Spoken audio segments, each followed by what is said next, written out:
The Protestant heretics teach that Jesus said, "Don't call anyone father." But what does the Bible that the Protestant heretics carry under their armpit says? Matthew chapter 23 verse 1 to 12 says, "Then Jesus said to the crowds and to his disciples, 'The scribes and the Pharisees sit on Moses' seat. Therefore do whatever they teach you and follow it. But do not do as they do, for they do not practice what they teach. They tie up heavy burdens hard to bear and lay them on the shoulders of others. But they themselves are unwilling to lift a finger to move them. They do all their deeds to be seen by others, for they make their phylacteries broad and their fringes long. They love to have the place of honor at banquets and the best seats in the synagogues, and to be greeted with respect in the marketplaces, and to have people call them rabbi. But you are not to be called rabbi, for you have one teacher and you are all students, and call no one your father on earth, for you have one Father, the one in heaven.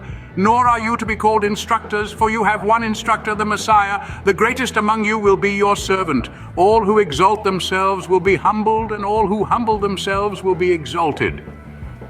Jesus is saying to not call anyone father because the sons were treated like servants back in the days when Jesus spoke these words.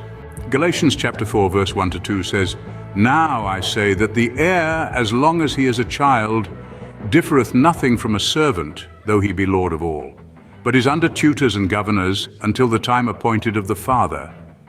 Do you see? Jesus is saying that there are exploiters, people who exalt themselves, and they tie up heavy burdens hard to bear and lay them on the shoulders of others, but they themselves are unwilling to lift a finger to move them.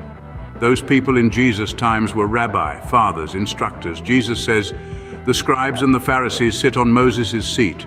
Therefore do whatever they teach you and follow it, but do not do as they do."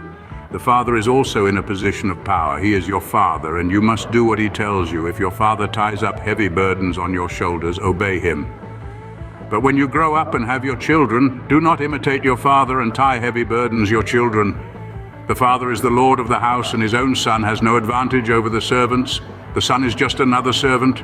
What Jesus is teaching us is to not be like the rabbi and the fathers who exalt themselves and treat everyone else like servants, because the greatest among you is your servant. All who exalt themselves will be humbled, and all who humble themselves will be exalted. Who is the greatest? Your father that ties up heavy burdens on you, or you who obey your father and do as he says?